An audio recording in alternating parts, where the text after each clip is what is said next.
Hello everyone, hope all of you are doing great. How is your English studies going on? Are you doing something to improve your language? I'm here to help you. So what are we going to learn today? It's going to be binomials. When you hear the word itself, you can understand, right? Bi means two. So what is that? When two words are combined together, you get a beautiful word. So that is called as a binomial. For example, if I'm saying trial and error, what is that?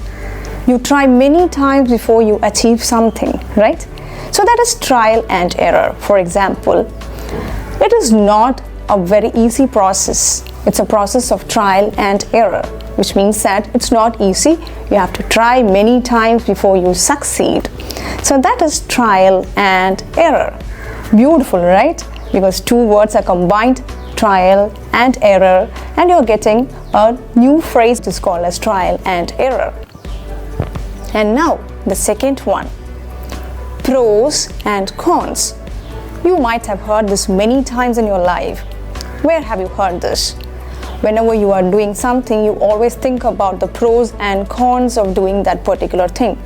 So which is the advantages and disadvantages of doing some action.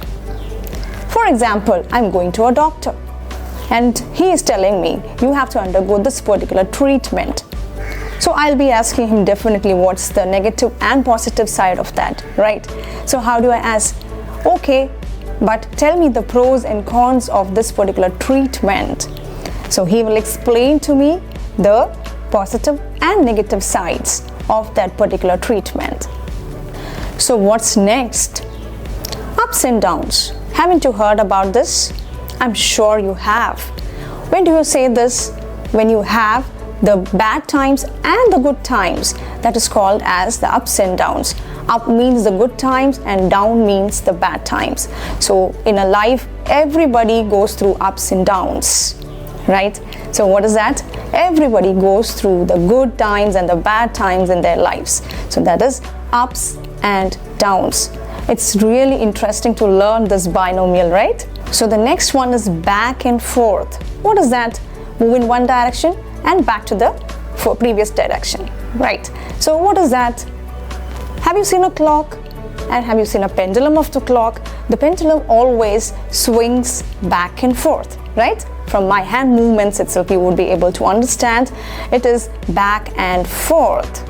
Okay? Now, have you heard about ins and outs?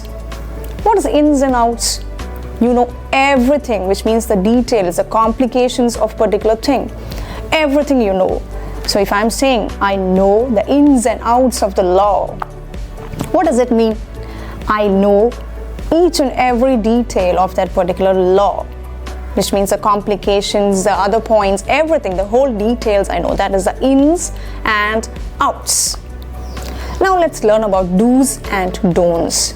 I'm sure you would have heard it many times. And when did you hear this? Is it regarding the rules or some instructions given to you that you can do certain things and you cannot do certain things? So that is called as do's and don'ts. If you can do something and you cannot do something, that is called do's and don'ts. So when do you use this? Have you heard the teachers give some instructions in the class saying that these are the do's and don'ts in the class? Which means that there are certain things that you can do in the class and there are certain things that you cannot do in the class. So that is called as the do's and don'ts. Not only in class, it can be anywhere. It's an instruction or the rules. Okay? The final one is black and white. What is black and white? The shades are really clear, right? So which means there are clarity. So it's very clear when you say black and white. So what is in between? It's called as a gray. Okay, so now we are learning about black and white. You have to give me an explanation to me in black and white. So I want to really know things in a very clear way. So give me the clarity that is called as black and white. So give me the explanation in black and white. Aren't these interesting? Do you want to know more about these or do you want to learn more of these kinds? Then you have to just do one thing. You have to just follow us on YouTube and Instagram and also contact us in the number given below. And if you want to learn or know more about other topics, then you can always comment below. Thank you so much. Have a great day.